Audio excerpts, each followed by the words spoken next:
So, good morning, everybody. How you doing? Happy Haitian Flag Day. We got a treat for you all right now. Thanks for your patience with those who are waiting. Of course, you know, my name is King Kevin Dorval, but I have a special guest who has, we've been talking for, quite some time.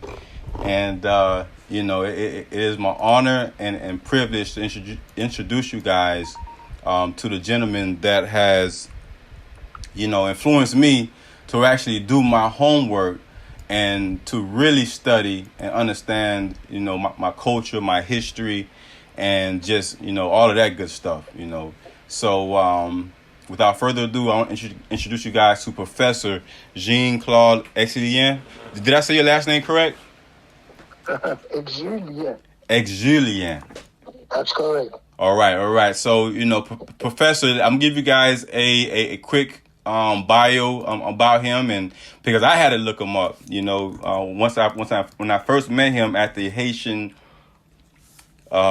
Museum down there in Miami, the art district, and the sister, her name young black woman, has a museum down there in Miami. Awesome, fantastic place, to visit. Hopefully they're still open. I know a lot of things are kind of shut down. But let me give you guys this quick bio, and please like, share, subscribe, all this good stuff about Professor Jean-Claude. And I mean, phenomenal guy. So without further ado, Mr. Jean-Claude, Professor Jean-Claude Exulien, is a professor born in Port-au-Prince. He went to university, and correct me if I'm wrong, he went to University DIT, Université IET in Port-au-Prince, where in 1961 he graduated and has earned a bachelor's degree in anthropology, and in 1968 a bachelor's degree in economics, which is pretty cool. He's a founder of the Haitian National Theater of Haiti, which opened in 1972.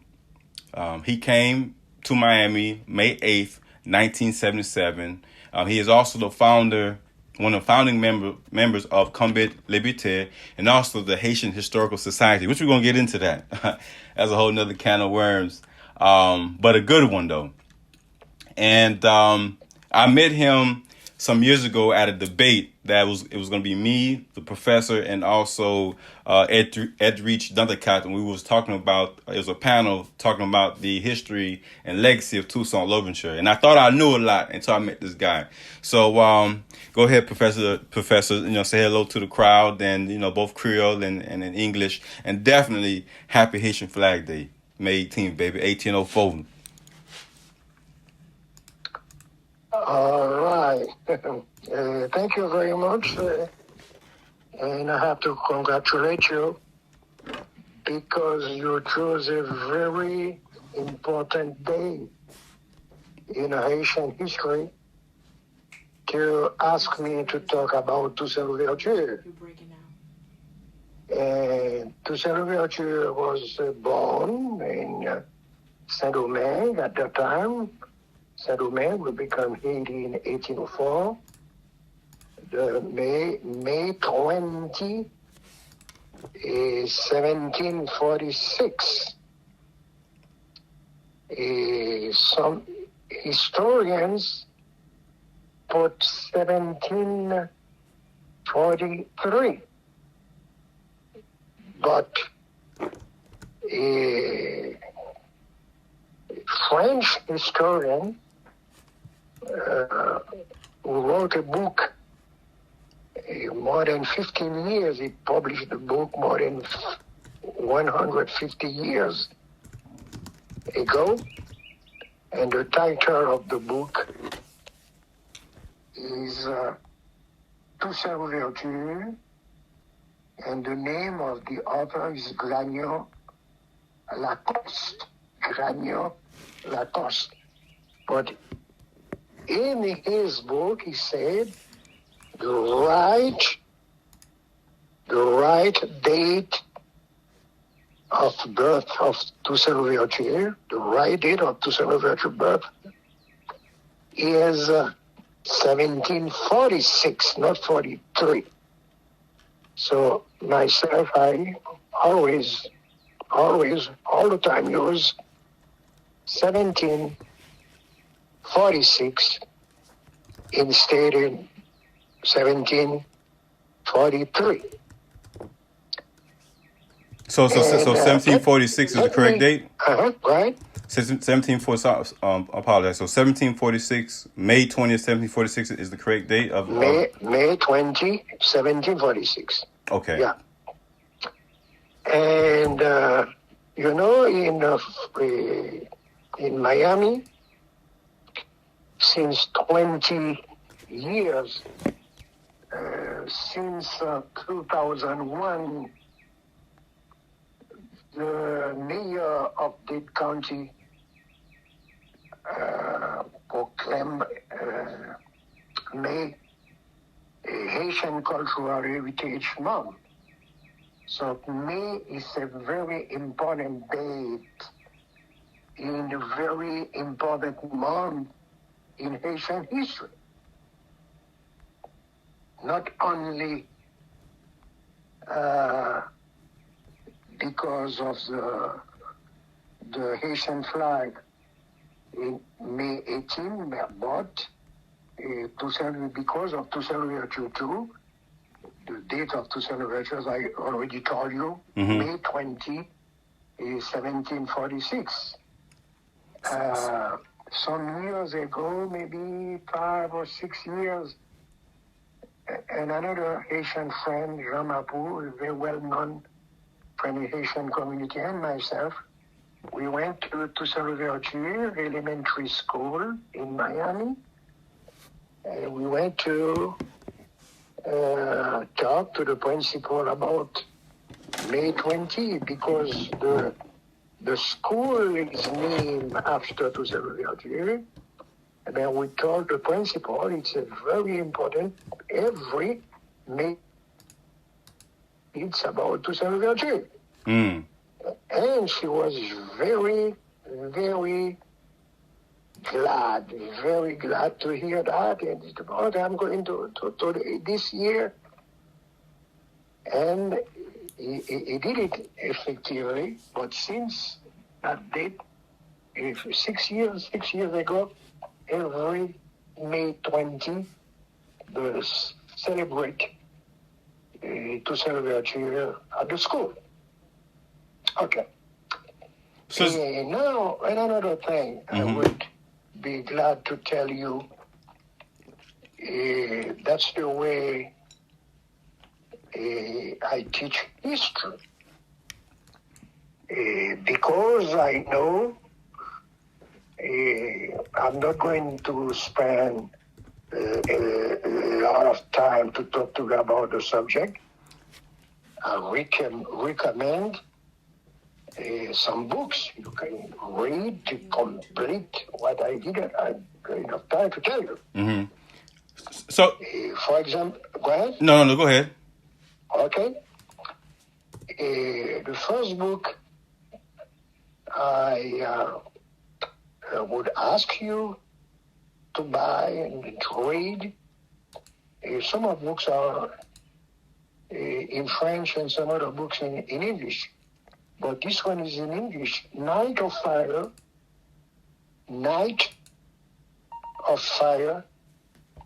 by Martin Ross. Night of Fire? That fire, correct. Okay. Mm-hmm. We would translate into French by Nuit de Feu. Nuit de Feu. In French. And the author is Martin Ross. R-O-S-S. Martin Ross. Okay. Night of Fire. This one is easy for American listeners because it's in English. But I'm going to give you three more. The second one is Toussaint Louverture by Aimé Césaire. You can find it in English too, French and English. Toussaint Louverture by Aimé Césaire. Aimé is A-I-M-E. A-I-M-E. Okay. Césaire, C-E-S-A-I-R-E.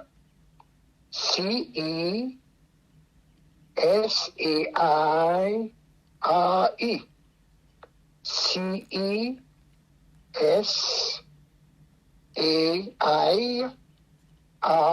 Césaire is French Martinique, because a lot of historians from, I would say, in the world, Mm-hmm. they write about Toussaint Louverture. The Night of Fire by Martin was an American. The second one, Toussaint Louverture by Aimé Césaire, it was from Martinique.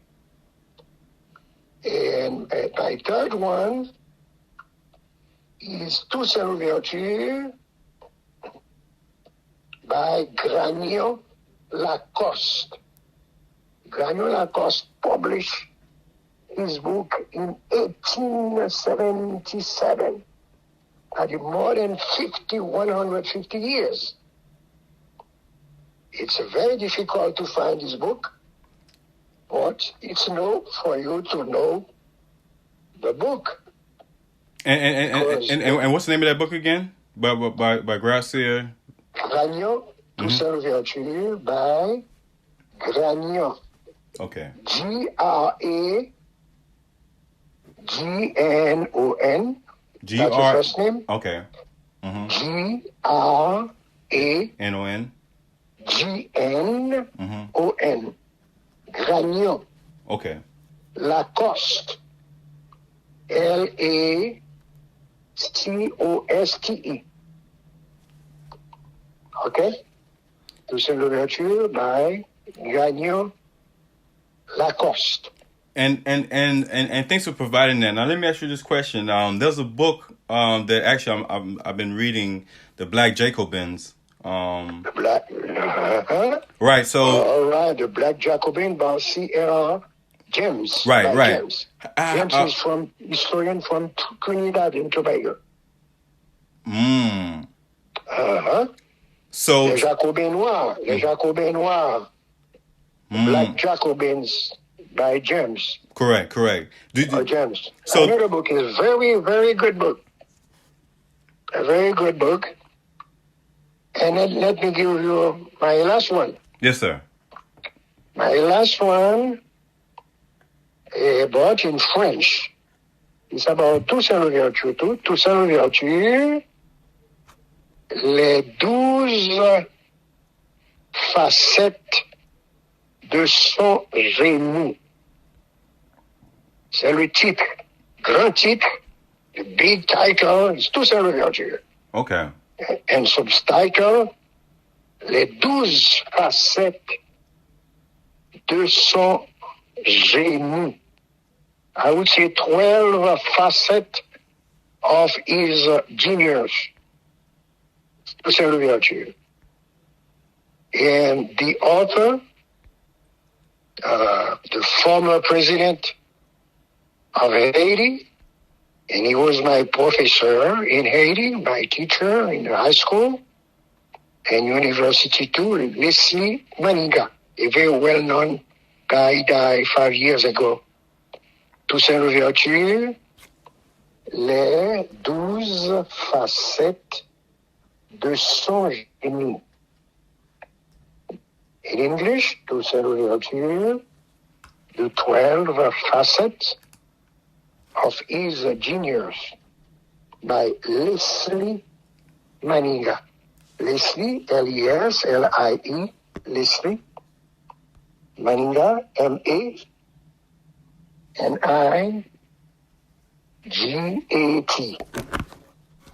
Leslie Maninga. Very good. All right. Thank you for providing those books. And I'm going to revisit that so that all the listeners. So I'm going to upload this for those who didn't catch the beginning or the end. I'm going to upload this recording on YouTube.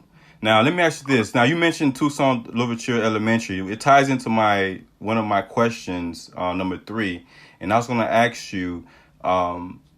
And because the young kids, obviously, this is elementary school, and in elementary school, you don't really learn real Black history outside of what they teach us inside of the schools. The normal stuff like Frederick Douglass, Harriet Tubman, Booker T. Washington, Martin Luther King. You might get a little at Malcolm X, but they don't talk about Toussaint Louverture. And what I wanted to ask you is, because I understand the difference it made for me in my life.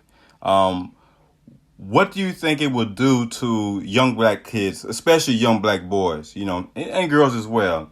But what do you think it would do to them if they understood, as far as their consciousness and their self-value, their awareness?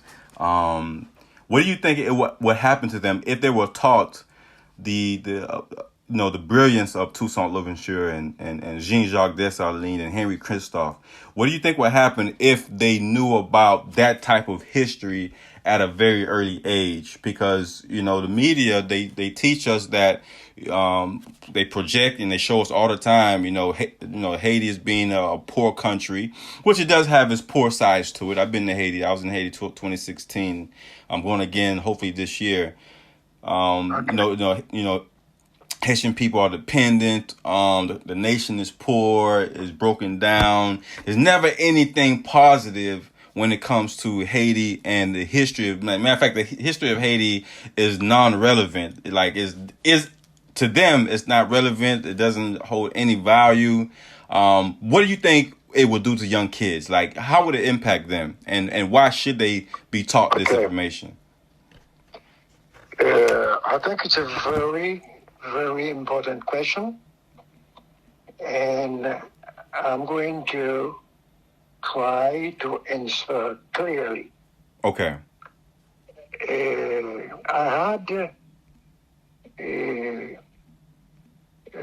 I was responsible of a high school, after school, for Haitian children in Haitian community. Mm-hmm. And in my after school, I used to talk to them, to teach them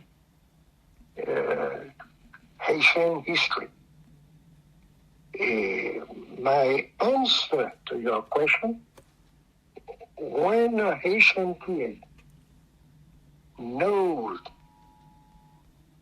the Haitian history, what the Haitian did in history, I think this thing can be good for their self-esteem. I agree. I told a radio show 3 days ago exactly what I'm trying to explain now. When you know Toussaint Louverture was what Professor Maninga called a many-sided personality. I say many-sided personality. Mm-hmm. So that Toussaint Louverture was a revolutionary. Toussaint Louverture was a military strategist. He was a political strategist, diplomat, a good administrator. You would be proud to be a descendant of Toussaint Louverture. Okay. Toussaint Louverture is celebrated by historian, by French historian. I can mention Michelet, I can mention Lamartine, the writer, a poet, Lamartine, French, from France. I cannot forget Wendell Phillips, was an American. You celebrate Toussaint Louverture, American. You mentioned some minutes ago Yes. C.R.R. James from Trinidad, Tobago. Celebrate Toussaint Louverture. Aimé Césaire, historian from Martinique. I cannot forget the Cuban historian, Jose Luciano Franco. I would spend the whole day to talk about historians from the world who celebrate Toussaint Louverture. Sometimes some people make this comparison. They compare Toussaint Louverture with Napoleon Bonaparte, the French emperor, and sometimes they try to compare Toussaint Louverture with Spartacus, okay, the leader of the slave rebellion in Roma. Yeah, Spartacus. Yeah, the Spartacus was a gladiator, and yes. Aha, that's the big difference. Mkone bagayo man. Spartacus was a gladiator. Napoleon Bonaparte was a military and studied at French military academy in Brienne, and military academy in Paris. Napoleon Bonaparte. Toussaint Louverture didn't go to school to learn how to fight. And he was, everybody knows that, he was a very good fighter and military genius. And historians like Aimé Césaire in Toussaint Louverture, he said that Toussaint Louverture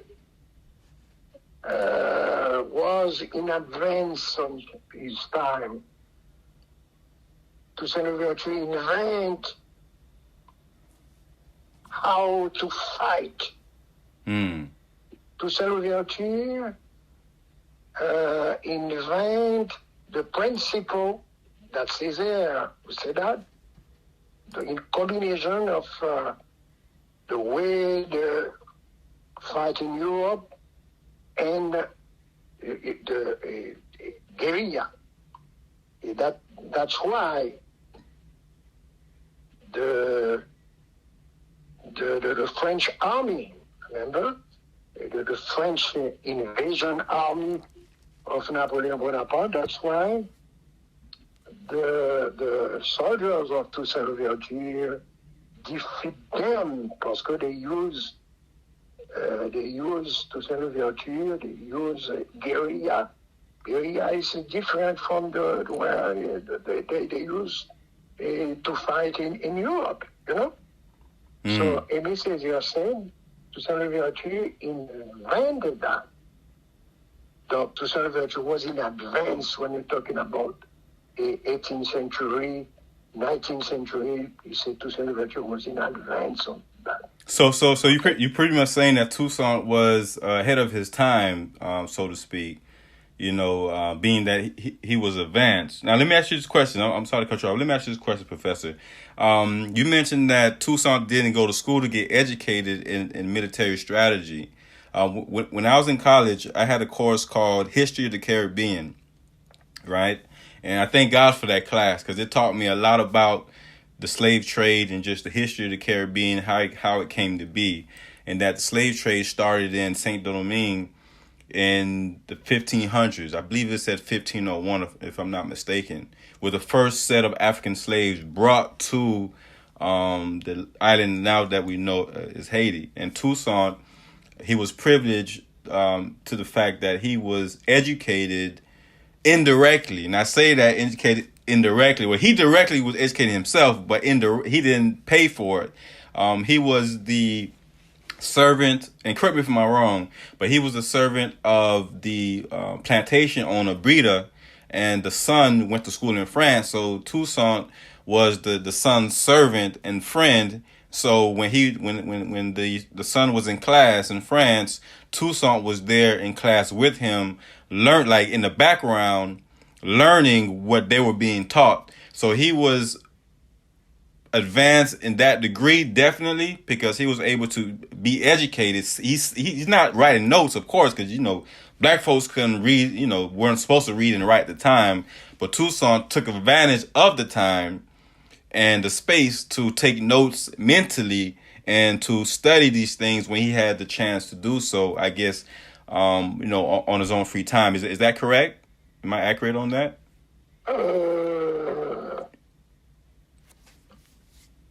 Toussaint Louverture learned to read and write from his godfather, Pierre Baptiste. It was the name of his godfather. Okay. But don't forget, Toussaint Louverture was a slave.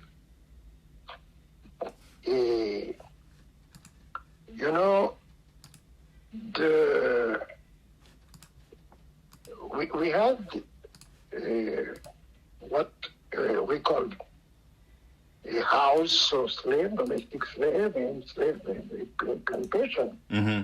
And because of the kind of job Toussaint Louverture had when he was a slave, he had the privilege to talk to his master and to talk to his godfather.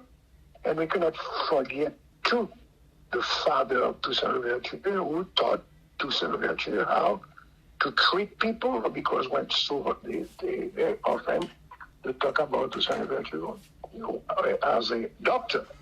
Yes, he used the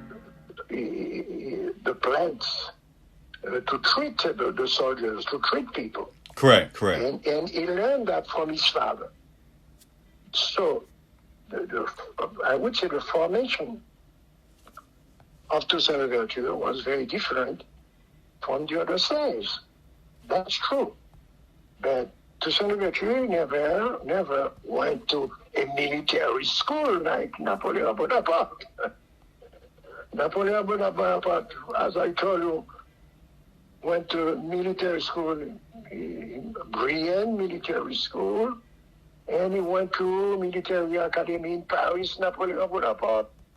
So when a personality, a revolutionary, a fighter, like Toussaint Louverture, beat Napoleon Bonaparte, that's an extraordinary thing, because Napoleon in Europe, he was known as a great military, Oh yeah. Napoleon Bonaparte. He was a great military because of his education too, because of education. Whose education? Whose education? At 16 years, only 16 years. Who? After 5 or 6 years in military academy. Mm-hmm. But not Toussaint Louverture. Toussaint Louverture was a slave. Right. But see what I'm saying? We mentioned Spartacus. Spartacus was a gladiator. Correct. Different from Toussaint Louverture. And I understand why. And a historian like Mrs. said, Toussaint Louverture invented how to fight a new form, a new strategy to fight in Saint-Domingue. Mm-hmm. And that's why the French soldiers in the French invasion army, they had a lot of troubles in Saint-Domingue because Toussaint Louverture's guerrilla, it was guerrilla. Guerrilla is different to the modern war, you know. Mm-hmm. The enemy is just in face of you, you don't recognize the enemy. That's the kind of strategy Fidel Castro used to get rid of Batista in 1959 in Cuba. So That's guerrilla. That's Toussaint Louverture used. Okay. So what you're really saying is guerrilla war is what you're saying. Mm-hmm. Okay, yeah, the guerrilla war strategy that Castro used. So Toussaint invented that, or was it Mackendal and Toussaint perfected it with French and Roman strategies, military strategy? Right. Mackendal was a big fighter too, Mm-hmm. but not at the level of Toussaint Louverture. Sure. Right. Yeah, of course, because Toussaint was. Louverture was, Mm-hmm. don't forget, Yes, sir. a big administrator. When he ruled the colony, ruled Saint-Domingue, Saint-Domingue was, I don't know, because the economic situation was very difficult, but Toussaint Louverture correct all those that, Okay. you know? And Toussaint Louverture he wrote a constitution for Saint-Domingue. Mm-hmm. That's why some people, and myself, that's my opinion too, Yes, when sir. some people say Toussaint Louverture didn't fight for independence in Saint-Domingue, it's not true. Because in fact, Saint-Domingue was independent from France with Toussaint Louverture. Mm-hmm. Because Saint-Domingue had a constitution, a colony has a constitution, and Toussaint Louverture and his staff, wrote the constitution without Napoleon Bonaparte, you know? And when he sent the constitution to Napoleon Bonaparte, in a letter, he said to Toussaint Louverture about the Constitution of 1801, he said to Toussaint Louverture, the Constitution has a lot of good things. Napoleon Bonaparte said that, but at the same time, there is something we cannot accept because it's contrary to French sovereignty, you know? Okay. So we cannot accept that. Because Napoleon Bonaparte understood that Toussaint Louverture, with the Constitution, wanted to separate Saint-Domingue from France. And in the Constitution, Toussaint Louverture was a governor for life. Governor for life. It means France did not have the authority to send a governor to France, as they used to do. So Toussaint Louverture, governor for life, according to the Constitution of 1804, 1801, the Constitution of Toussaint Louverture. So Toussaint Louverture Saint-Domingue. And Aimé Césaire, in the book I recommend about Toussaint Louverture, he said that too.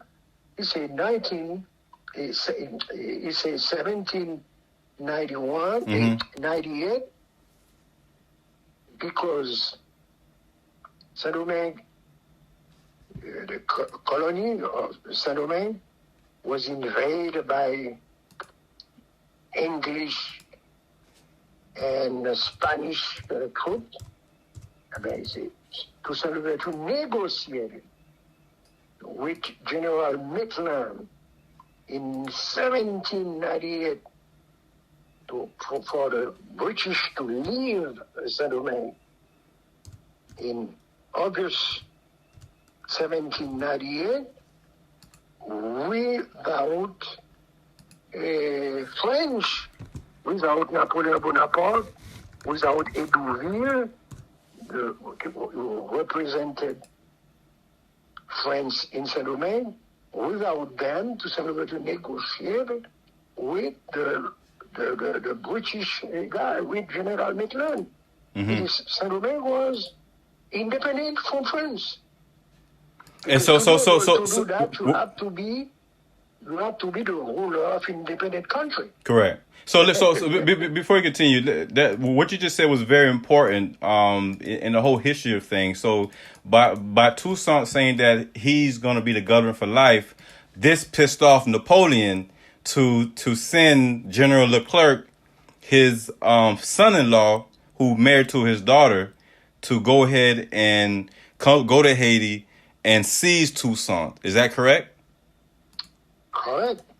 Because for him to say that he's going to be governor for life, that was a slap in the face to France, because all their livelihood was made from the island of Haiti. Haiti, for ladies and gentlemen who's listening, Haiti was the number one producing colony in the world. There was no country, the U.S., any other island in the Caribbean, we talking about Bahamas, Jamaica, wherever, no one produced as much sugar, as much coffee, as much indigo as Haiti. As a matter of fact, Haiti supplied nearly, 60% of the world's coffee and 40% of the world's sugar, 40 to 50%, depending on where you're looking at. This was a massive, massive, massive production. So the people of France, who was going through their own, they had their own revolution going on at the time, and Toussaint, being educated and smart, took advantage of the time to go and join the liberation, join the revolution that made history today. Because Haiti is the first and only country that was a slave country, you can say that, and ended up being its own independent republic, the first black self-built black nation. All this black power, black love, Black Lives Matter, black power. Haiti was is the first country to do it on the Western, in the Western hemisphere.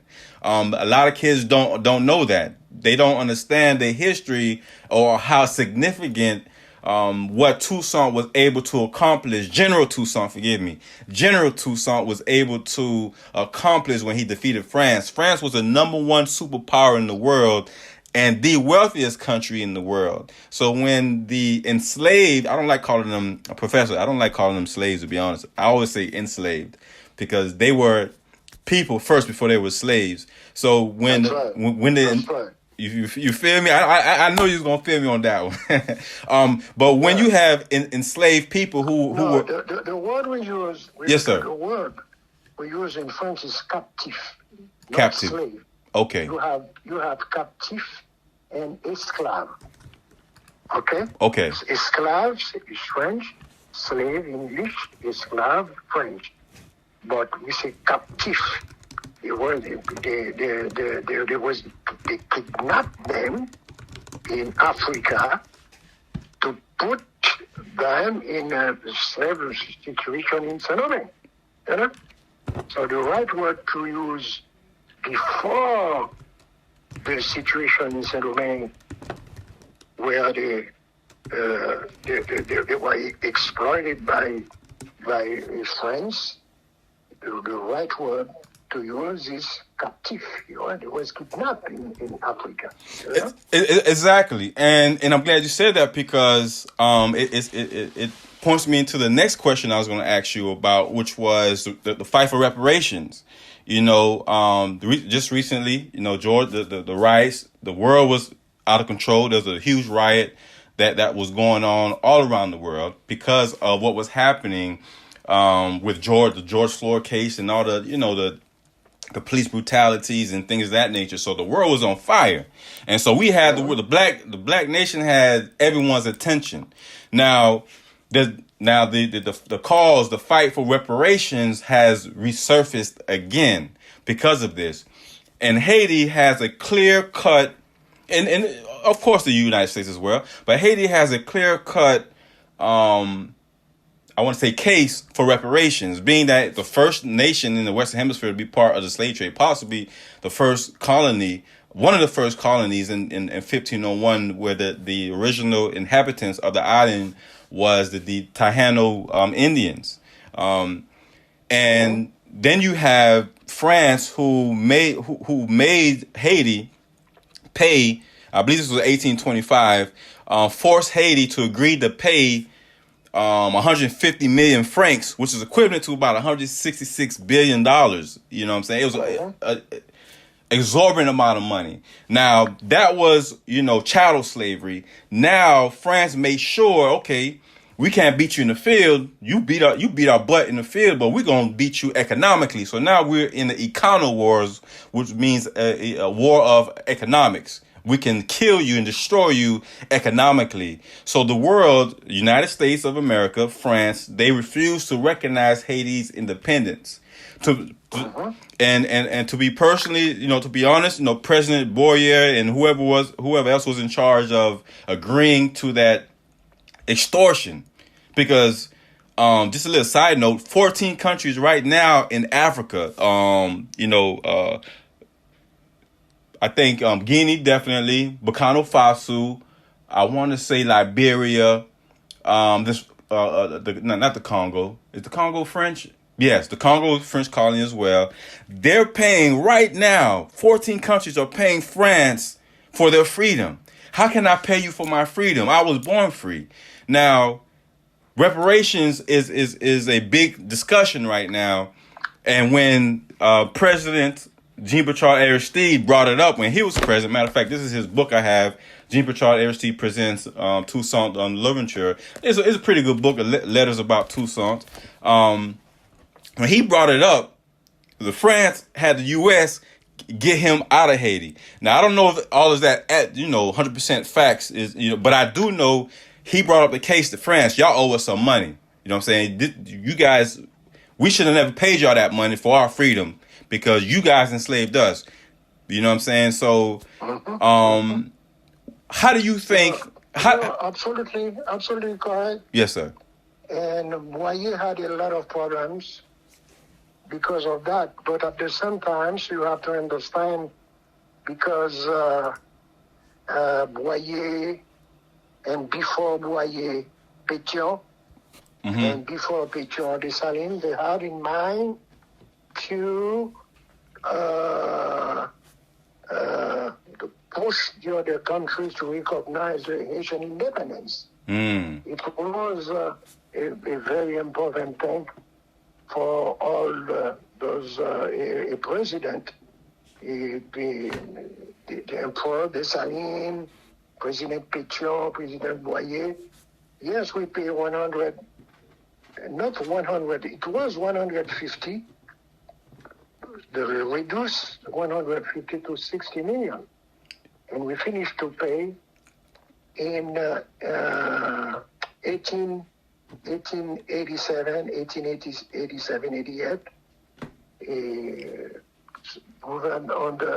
Haiti was ruled at that time by President Salomon. We finished to pay, Yes, sir.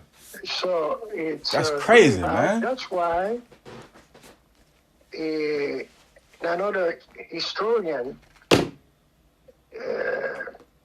American historian, Professor Hunt, H-U-N-T,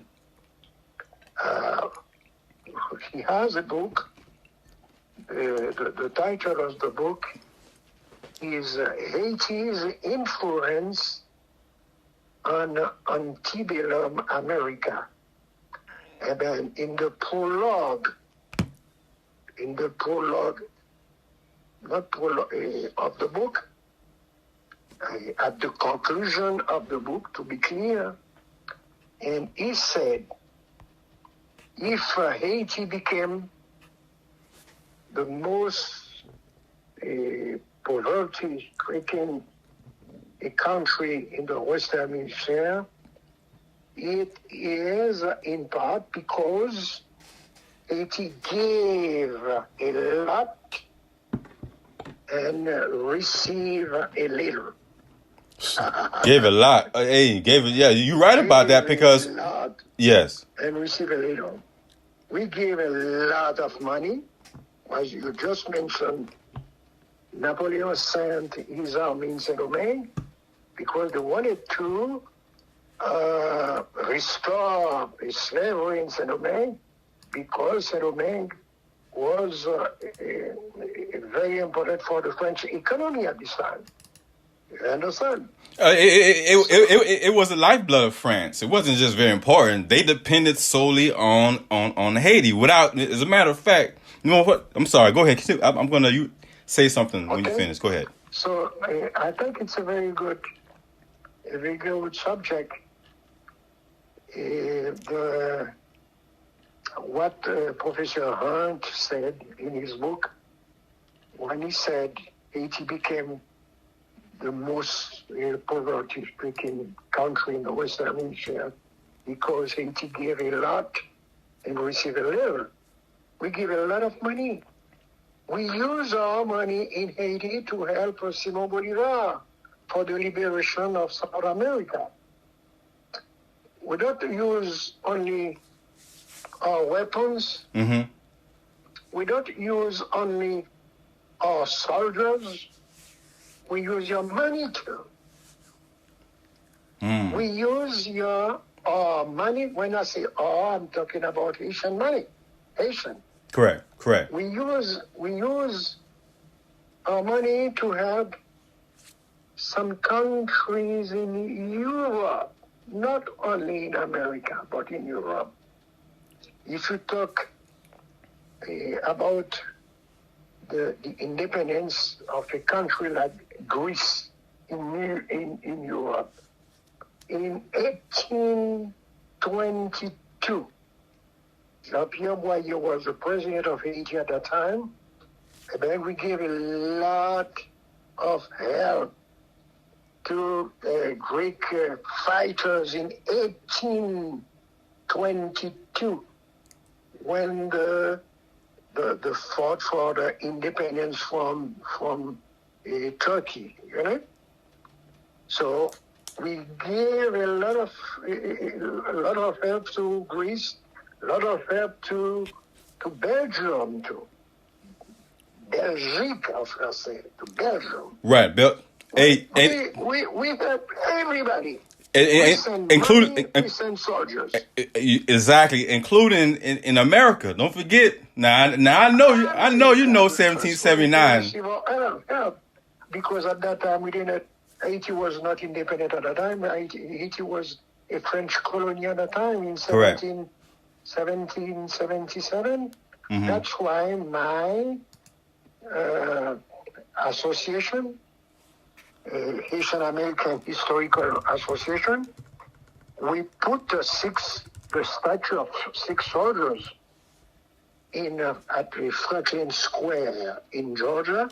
In Savannah, yes. To let everybody know that Haiti died in Georgia for the independence of the United States. And you know what? I have to take the time to give you guys a clap. You know what I'm saying? The Haitian, what was the organization called again? The Haitian Studies Society? Haitian Studies Association? Haitian American Historical Society. Yes. You guys did an awesome job putting that statue up in Savannah. I went there 2019 before the quarantine, and I was speaking in front of the statue there. The what is it? Sachet Volontaire of Saint Domingue? You will see my name under the statue.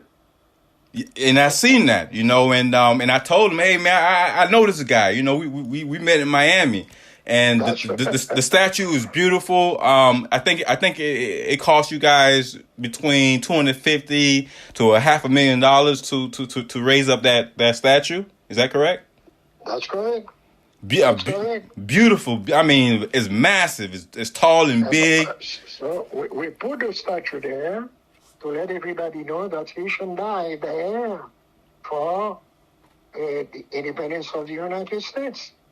And some other things you have to realize when you talk about the contribution of Haiti to the United States. Yes, sir. When the army of Toussaint Louverture stopped or defeated the French invasion of Napoleon, the French army had to come to Louisiana. Because of the defeat, they could not. That's why, and another American historian said, from the Stanford University, said, the real purchaser of Louisiana is Toussaint Louverture. We would spend a whole day talking about Toussaint Louverture. Man, we have so many things to say about Toussaint Louverture. Correct. That's why Professor Maniga said he talked about 12 facets du génie de Toussaint Louverture, 12 facets of Toussaint Louverture genius. I mean, the guy was such a genius. You know, Toussaint Louverture was such a impressive individual, and that's why, to me, it's so important that young kids, young black children, American, Haitian, Jamaican, Bahamian, whatever, to understand who Toussaint Louverture was. He was a real life Avenger. Now they got these movies, the Avengers, you got the X-Men, you got Superman, all these fictitious individuals. General Toussaint Louverture was a real life superhero, and that's why Napoleon did not want him to succeed. As a matter of fact, the United States, right. the United States government, George Washington. Napoleon Bonaparte said that in his memoir at St. Helena when he was in prison at St. Helena by the British, Napoleon, in his memoir, he said that he regret what he did to Toussaint Louverture. He said he should govern Saint-Domingue with Toussaint Louverture. Napoleon said that. Oh, really? Yes, in his memoir. He wrote that in his memoir. Napoleon Bonaparte.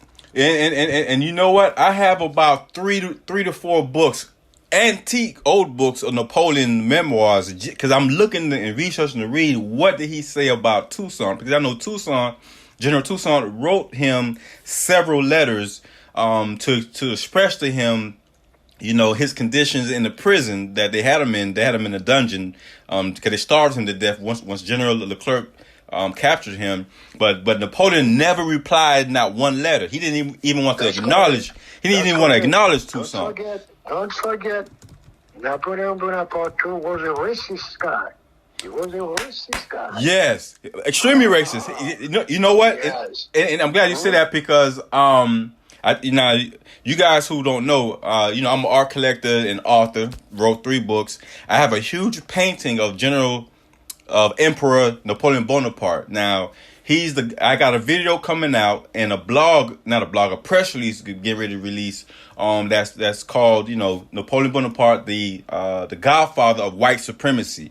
Now there's no way he couldn't afford to acknowledge.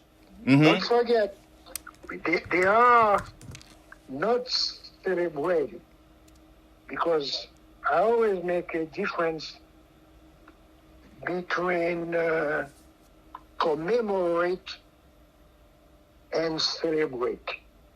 When you celebrate, you praise. When you commemorate, you try to let people know. You remember. But now, there is a lot of commemoration in France of the death of Napoleon Bonaparte. They are commemorating the 200th anniversary of the death of Napoleon Bonaparte, May 5th, 1821. So May 5th last week made exactly 200 years since the death of Napoleon. Oh, really? At Saint Helene.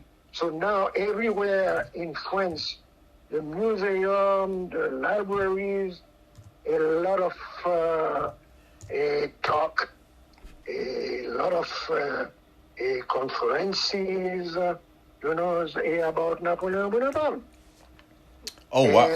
And the mayor of Paris is the capital of France, okay? The mayor of Paris, Anne Hidalgo, last week, she inaugurated what they call Toussaint Louverture Garden. In French, Jardin de Toussaint Louverture. I have the pictures with me to honor Toussaint Louverture. In 2003, the French president, Jacques Chirac, unveiled a monument in France to honor Toussaint Louverture. I have the what we call the inscription, the words they put under the monument, but in French. Just to tell you, even in France now, the honor Toussaint Louverture. So you're saying that the French president did what? Like Jacques Chirac in 2003. So he did century of the death of Toussaint Louverture. Okay, so he unveiled a monument. Okay. To Toussaint Louverture in Paris. Well, that's all fine and dandy. You know what I mean? Like, hey, good for France, but are they gonna recognize that they owe Haiti billions of dollars? Because of them, Haiti, the children of Haiti are 100 years behind in education. You know, it's because of them, because they crippled. Sorry. That's our job as Haitian. So how do we? You understand? But they recognize Toussaint Louverture was a great man. They recognize that. But are they gonna recognize in getting Haiti back reparations and assisting rebuilding of Haiti, since they're the ones who destroyed it from the beginning? Like, they made sure that's right. Right. That's our job, to put pressure on them. That's our job. So let me ask you this. How do we apply that pressure, Professor Jean-Claude, Exulien? How do we apply that pressure to France? Because marching ain't doing shit. Forgive my French. Marching ain't doing nothing. Protest ain't doing nothing. Posting on social media ain't doing nothing. How do we get that pressure on France to acknowledge the evil, the diabolical evilness of France? Like, how do we actually get them to acknowledge that? Because they haven't apologized for slavery in Haiti or, in through the motherland. They never acknowledged it. So if they don't acknowledge it, they're never going to apologize, meaning that we can never push the ball forward. When we had the Black Lives Matter movement, had everyone's attention in the world, we should have forced the issue on France and what they're doing, particularly France, because what they're doing in Africa and what they've been doing is still sucking the blood and life energy of our Haitian brothers and sisters. So this is what we need to put our focus on, the energy. We need to get somehow, some way. And I listened to this young lady. She's a professor here at a university here in America. Her name is Marlene Daut. Daut. She wrote a very good article in New York Times. Exactly, and you know what? I read her article. You read it? Okay. So I read that article as well, and it made me look her up and watch some of her videos. And the sister, and I'm going to reach out to her. I know she's going to want to work with me because our energy is on the same level, just like me and you. what she said in her video that France, the only way we can never get France to acknowledge the wrong or even get reparations going in Haiti, in order to get them to acknowledge it, it will have to be the French people. It will have, you know what I'm saying? It will have to be, it's not going to come from external matters. It's not going to come from person from the U.S., Russia, Haiti. It got to come from the French people themselves. So the black brothers and sisters, because I know there's a lot of black folks in France. Because when I was in London, and I went to the, what festival that was? It was a big festival they had in London. The second biggest festival in the world. So my people who listening in London, you know what I'm talking about. It's thousands of people out there in London doing this festival. I just happened to be in London at the time they were having it. And half the brothers and sisters that were there, black folks, they was from France. So I'm like, wow, black, that many black people in France like that. So the black liberators in France, they got to spearhead this thing and connect with us in America, us in Haiti, to apply that pressure, because if they don't, it's never going to happen. And if France don't give us reparations, I don't think people in America will get reparations. I don't think people in Jamaica, Bahamas, Trinidad, or none of that. It has to start with France, in my opinion. But Professor, man, we could go on and on all day. And I know people got a lot of things to do, man, and you stayed way over the time that you agreed to stay on this phone with me, man. I so much appreciate it. But I definitely want to ask this one last question before we go, and I'm also want to give you opportunity to say anything you would like to say, and people who are listening to this show right now, I used to have the King Kevin show, so this is gonna be a King Kevin episode. We need to support Professor Jean-Claude Exulien. We need to find a way to donate to this man. This man taught for 20 years in Haiti in high school. He dedicated his life. He went to prison in Haiti for a year. You know what I'm saying? As soon as he left, he went to America and dedicated his life to the Haitian kids in America. He's a family man, got kids. He's a elder, and we need to support and acknowledge this king's greatness while he's alive. And I'm gonna post my Cash App up here, and everybody who listens to this thing, because I'm gonna make a donation through my nonprofit, Courage to Believe International. To a donation to the professor. But if you guys agree, you want to sow a seed, my Cash App, I almost forgot to say it. My Cash App is Courage to Believe. Courage to Believe is going to be at the bottom of this video. It's going to be listed in all of you, whether it's on YouTube, Facebook, Instagram. You guys, we must support this man. You must acknowledge and pay homage to him while he's alive. I don't care how old you are, how young you are. You gotta support the leaders who paved the way for people like me and you to be here today. So please do that. And again, the Cash App is Courage to Believe. I'm gonna post in the video, and make sure you put his name, Professor, or the interview on Haiti or whatever in the subject line of the Cash App. Zelle will be my email, KevinDorval@gmail. All that information is gonna be there. So I want to get a big donation to him for what he's doing and for our community. Like, I'm so serious about it. You know what I'm saying? Don't wait until he's dead and gone like Nipsey Hussle and Tupac and want to give him all the praise and glory. Give our kings and queens their glory right now and their praise while they're alive. You understand?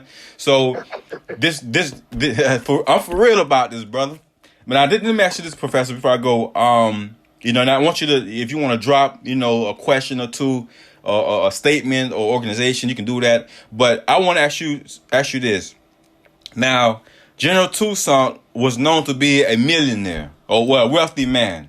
Now, I wanted to know, was he a millionaire or a multi-millionaire? Because I know he was doing a lot of things and spending a lot of money and freeing people to come to Haiti. As a matter of fact, Frederick Douglass was in the process of moving to Haiti before the Civil War started. He was in the process of moving to Haiti because Haiti was known as a freedom land.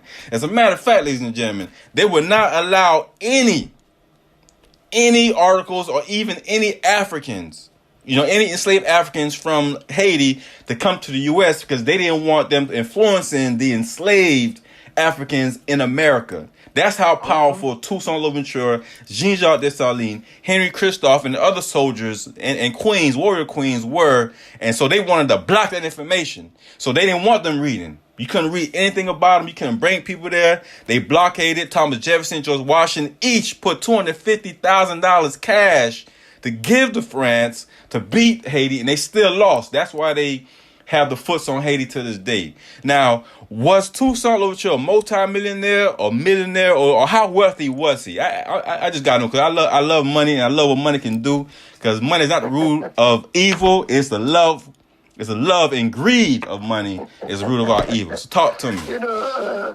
There is a big discussion about this point. Yes, sir.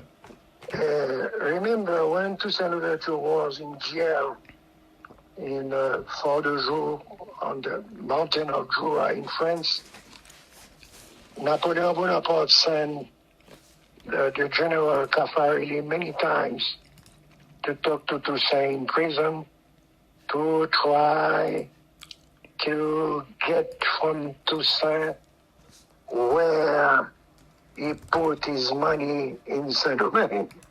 But Caffarelli said Toussaint Louverture was a very smart guy. He never gave clear information about that. But some people said he had a lot of money in Philadelphia, in back of Philadelphia. So there is a discussion about it, but we cannot say he was or he was not, because in history you have to base your opinion on facts. You know? True. We don't have any fact, but Toussaint Louverture as a governor de Saint-Domingue, I'm very sure he had economically a very good situation, you know? And some people say you to put the money in a hole, big hole, and to cover the hole, but nobody knows where the hole is, or these kind of things, you know? So, but Gagnon-Lacoste, I recommend who's like become in the book about Toussaint Louverture, the French historian, who wrote a book more than 150 years ago. He said Toussaint Louverture, and he said in the book, he is the first person to talk about this point. What point? He said Toussaint Louverture had the dream or the plan to go to Africa with his army, which is true, to Dahomey, which is will become Benin now, because he said Dahomey was the south of that they were they take the African people to take them to Saint-Domingue.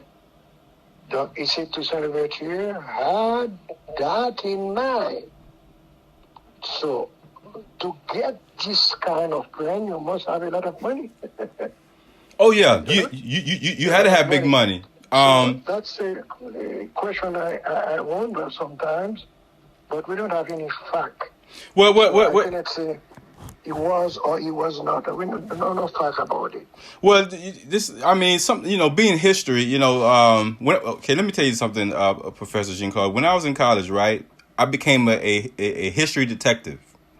Okay. Because I had to do a big, my Creole ain't the best. My French is non-existent, so I had to do a big project on reading General Leclerc's diary or memoir about, his expedition to come get Toussaint. And my mom, and I got this document from the African Research Library in Fort Lauderdale, Broad Boulevard. So shout out to all the library staff. So my mom, before she passed away, rest in peace, Queen Rosette Pierre, she helped me read the article so I could use it for my presentation.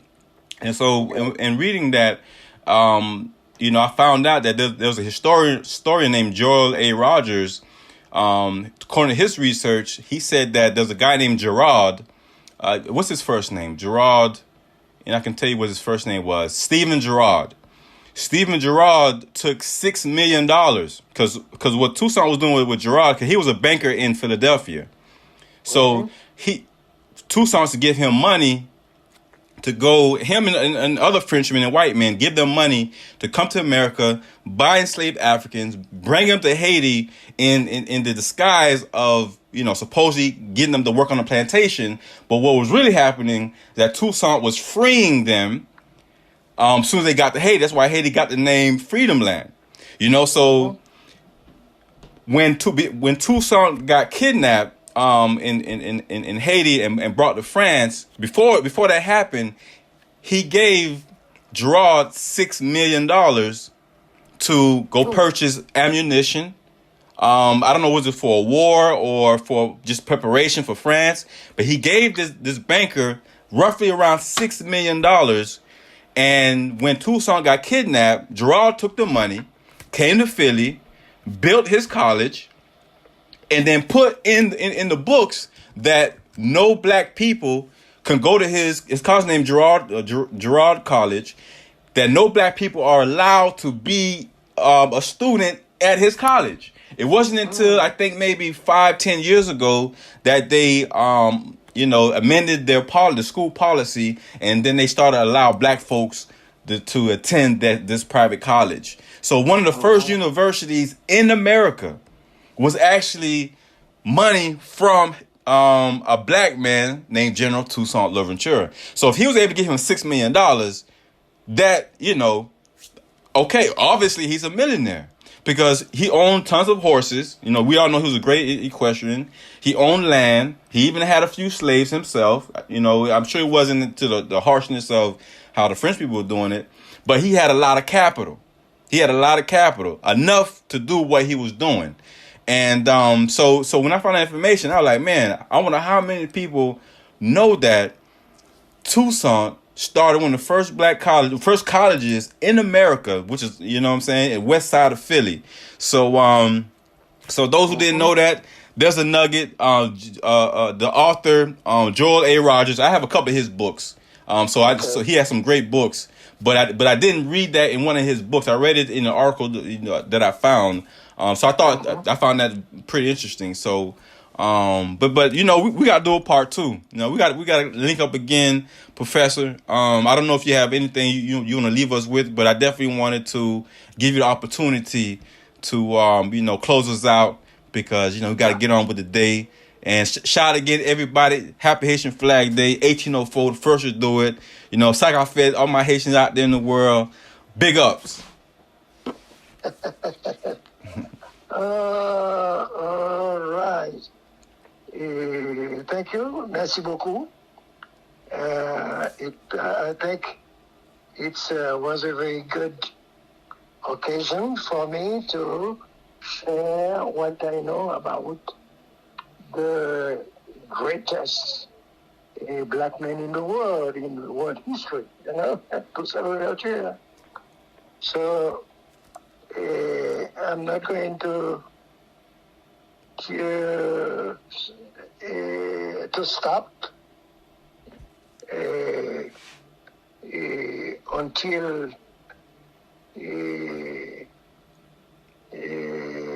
I die. Toussaint Louverture, I'm very proud of this personality. And each time I found an occasion to share with some kids, some Haitian, and some other people who are not Haitian too, knowledge of Toussaint Louverture, I would do it with pleasure.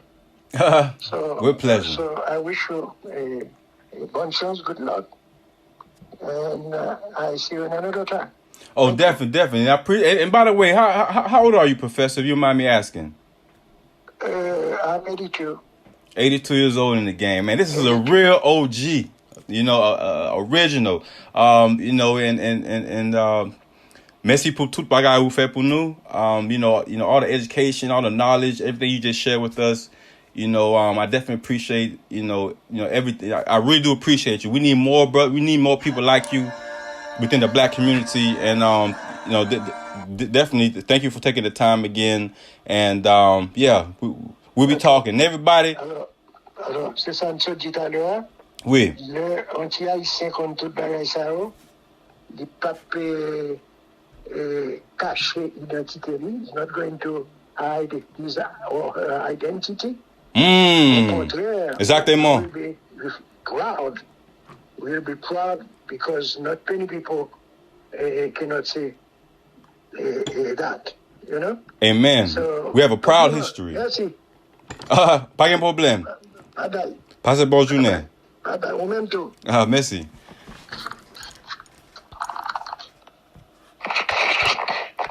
Man, you guys heard it from the OG yourself, Professor Jean-Claude Exulien. If you guys missed it, believe me, I'm getting ready to upload this immediately to YouTube. Most of it, 60% of it is already on YouTube. But there was some technical difficulties with the internet. You know how that go down. But hey, that's not gonna stop the mission. It didn't stop our brothers and sisters in Haiti. It ain't gonna stop us then. It ain't gonna stop us now. So the professor, he's 82 years old, man. I'm gonna say this again. General Toussaint, the Haitian Revolution is the greatest example of black excellence that we have as black people. I don't care where you from, what island you represent, what flag you represent. Haiti, the Haitian Liberation, is the greatest example of black excellence against white supremacy. We did it then, we could do it again. You feel me? But we have to unite if we're going to stop this racist, narrative that they're pressing upon us.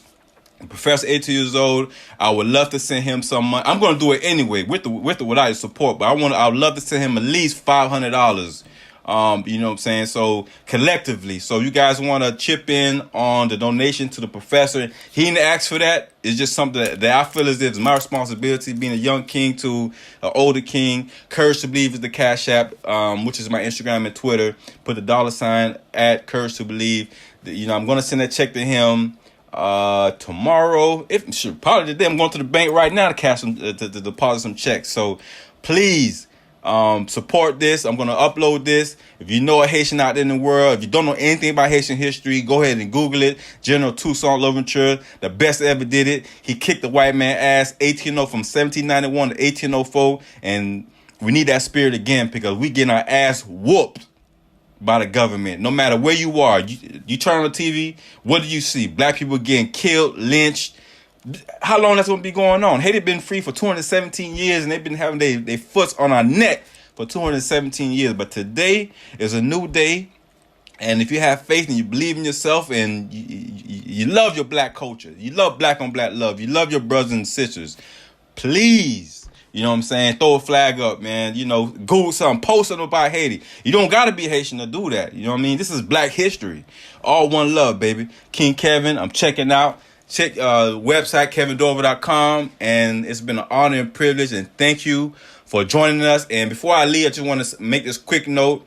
I got a press release coming out on later this week, possibly Friday. It should be released on Napoleon Bonaparte, the godfather of white supremacy. I'm going to go in deep on who he is and what he represented to the destruction of Haiti and many black nations until this day in Africa. And I'm also have the painting I'm going to show is definitely for sale, but a lot of you guys don't want to know the price on that. But I got a beautiful big painting of Napoleon, and people are always asking me, why you got a big painting of a white man on a white horse in your house? I do it because, one, he was an emperor, and he was the arch enemy of the greatest leader of the world. All right? Y'all be blessed, be encouraged, never give up, and see the win in the mirror. Peace.